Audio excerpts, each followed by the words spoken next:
Hello, people, viewers, and subscribers. Another moment of truth, but this time it came from a political leader in Igbo land, talking about the former governor of Anambra State, Peter Obi. I am not a praise singer, and I am a politician simply, but wherever I see truth, I put torchlight for that side. Peter Obi, the former governor of Anambra State, made a statement. It's an old video. I've watched that video not less than 2 or 3 times. But this time, I decided to bring it to you. You have seen that video, some of you. But I want everyone, not just Nigerians, not just Ndibo, but the entire Africans, to watch this video with open mind. Open your ears, listen to this video, what he said. I'll be right back. Let me tell you, 1 minute, let me tell you, if any of them is here, let me tell you, if they were here, they will succeed. Go to me anywhere. 1 minute, I went to school. I've been to the best of schools. I've been to the best of schools. I've been to Oxford. I've been to Cambridge. I've been to all of them. And I tell you what, how many have you ever seen anybody in this country who walked into the bank and was given money based on intellectual capital? They will tell you to bring your grandmother's house, your father's old house, by the time you finish it, that's it. Bill Gates was given $1 million. Go and read the history of Microsoft by a bank for a young boy who was in a garage. Steve Jobs and his friend Wozniak was given $2 million. Who would have given them that type of money here? Nobody. Let me tell you, Steve Jobs went and brought John Scully. John Scully was the CEO of Pepsi. Steve Jobs sent him a text and continued to send him a text. Do you want to continue selling sugared water, or do you want to be part of changing the world? One day, John Scully got up and said to Pepsi, where is President and CEO? I'm leaving this company. I want to go and join these small boys in a garage. Which person will do it here? His people will say that they don't do a medicine. No. Nobody will do it. That's what we have. The government will not support you. You do anything here, the government will not patronize you. They will not patronize the white man.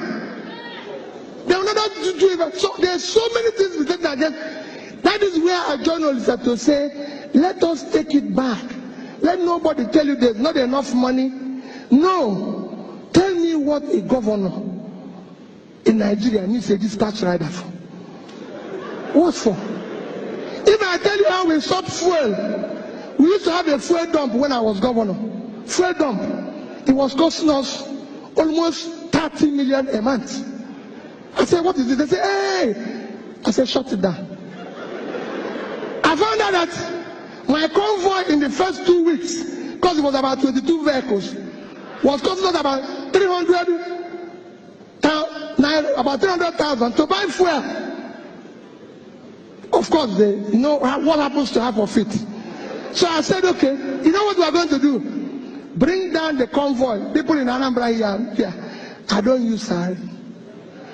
I asked them, carry this thing and go. Pack it. My convoy is 5 vehicles.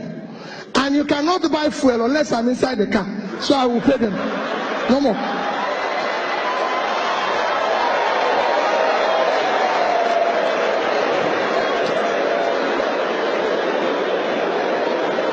People will say, hey, wait a minute.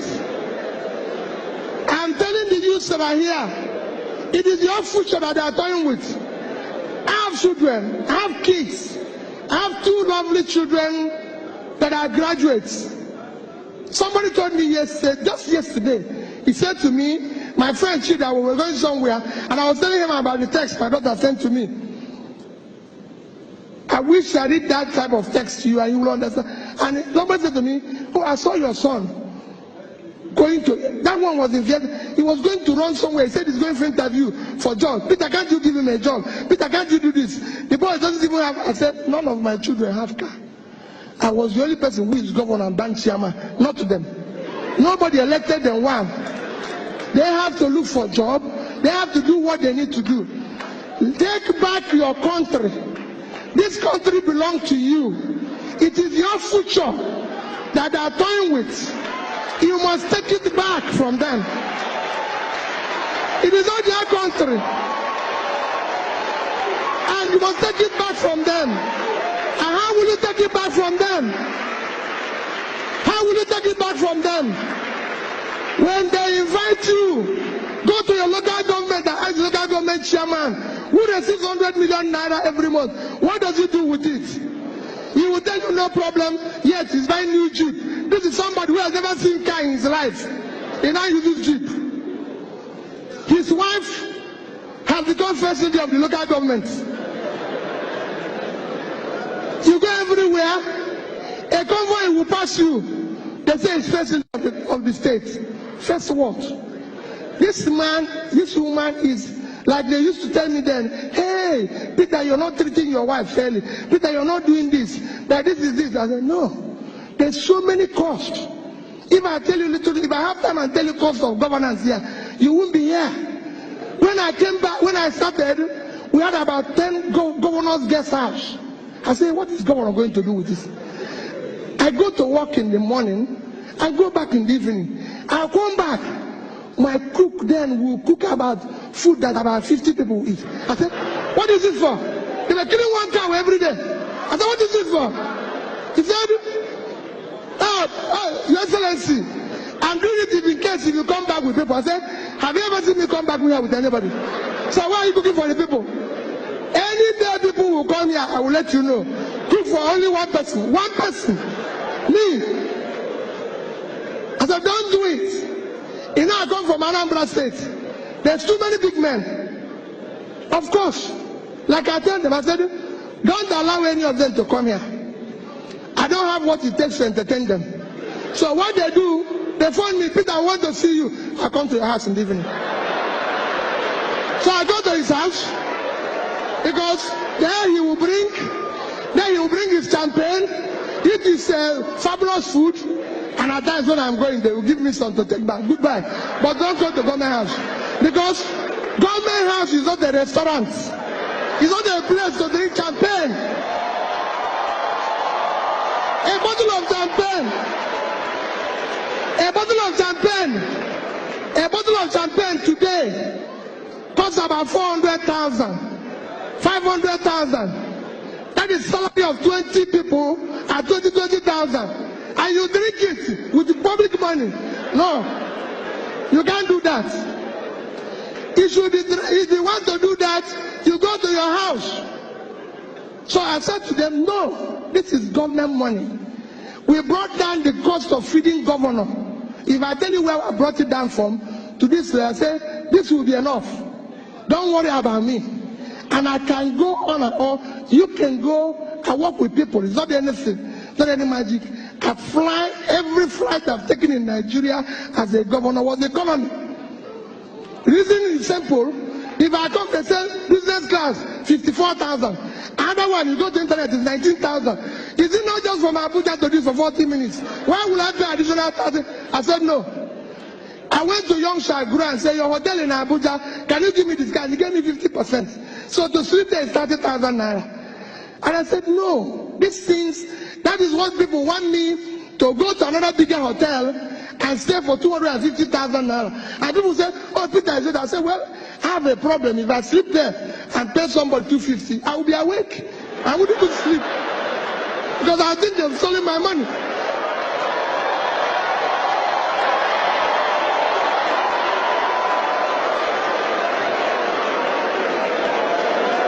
Because I would think they have stolen my money.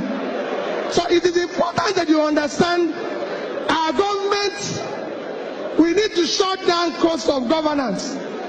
Now state government needs a house in Abuja. The governor doesn't live in Abuja. They don't need all this. Nobody wants to kill you. I was governor for 8 years without bulletproof car. I must tell you that I bought one, but I didn't use it, and nobody killed me. I was using Prado. They will say, hey, it's not balance, it's not this. Another thing they keep telling me, that government vehicles, because of the high traffic, is every 6 months. I said, wait, if you remove this car from here, because you know what they do? They take it into auction and say, I said, no, this car is here for the term. We will use it. It's optional. What do people think you're doing to yourself? We must shut down. And people say, where did you get money? To say, where did you get money? We got those monies. We were owing gratuities and pension of people for 35 billion. We were able to pay it. Because we have to shut down everything. I said, this cannot happen. Nobody will ever tell you that you came to a party while I was governor for 8 years. It's not a party, it's not a nightclub. No, it's governor's lodge. When I finish, I go home. If anybody wants to dance, he goes to the nightclub. That is his business. And so all I'm trying to say is that we can change. No visitor we put in a hotel if you have any value to offer. And go and check. We are #1 in implementation of MDG. We got an award for it. I spoke at the UN. Go to European Union. We are #1 in the European Union while I was there. Why am I saying this? We were able to meet up every obligation. So my dear people, yes, it's good to stay here and feel bad and do everything, but let me beg you, you have no other country except this one. And only you can do this. If anybody is telling you, those people out there, they don't know you. They don't care about you. If they care, they will do things differently. You will see it in their behavior. You will see it in the way they do things, the way they feel, the way they move, and everything. In that, because they are doing that, what I beg you is that you must, like Olisa pleaded, get up and decide to join politics. Get up and decide to be part of it. The man who is leading the revolution in Hong Kong is 17 years old. He's 17 years old. My dear people, the society we have them to abuse today will take its revenge on all of us tomorrow. Thank you and God bless you.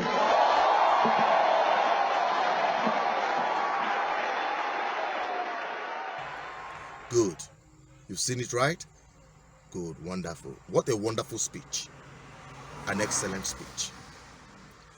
I am not here to give you a report card of P2B. Like I told you, I'm not a praise singer for any politician. I'm not a fan of Nigerian politicians especially. But I want the African people to open up their mind. I want them to start reasoning properly. Now, from what this man, P2B, said or stated in his speech at the platform, assuming, I'm saying assuming African leaders copy this kind of leadership ideology of this man, I must tell you, Africa will be a better place. What we are having in African continent, in the political landscape of almost all African countries, is direct opposite of what P2B stated right there. He used Anambra State and himself as a template. Only those in Anambra State during his tenure as a governor can give report card of whether he truly represents or is a reflection of what he said he did. But nevertheless, keep P2B aside. Let's deal with what he said. Because what he said there is what governance should be. It's pure RD. And that is where African people are missing it. And that is the reason why every one of you must, I said must, focus on ensuring that you have good governance. The problem of Africa, the crisis of Africa lies within the political decision, the political activities in Africa. Africa have been getting it wrong. Everywhere you see people who behave like zombies in government. The next video I'll be doing, I'll be talking about the vaccine, the forceful vaccine bill they are trying to. I heard they are trying to call it off, or whether they have called it off, but I am going to expose their madness so you understand that, oh my God, these men, they are not interested in you. They are only interested in their pocket. And it is high time. The only people that can fix it, Oyibo will not fix it for you. The West will not fix it for you. We Africans must stand up and fix it for ourselves. The young Africans, now your future, now your destiny, these people, they sell. African leaders are zombies. The way they even come to power will tell you that these men, they are not interested in act of governance and leadership to elevate the lives of people or to add value to the life of their people. You can understand it that all the time that you have been alive as a human, things have never gotten better in Africa. Things keep getting worse. Government after government. Why? Because it has become a standard procedure. When you go into power, plunder public wealth and nothing happens. That must stop. And who is going to stop it? The people. I'll keep saying it until Africans get it right. What is to come? Slave trade era and colonial era will be a child's play.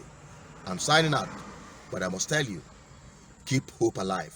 Stick with this platform because we are going to provoke the kind of consciousness that will lead into a political revolution cutting across the entire African continent.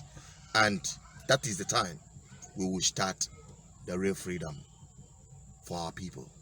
We start the freedom fight for our people.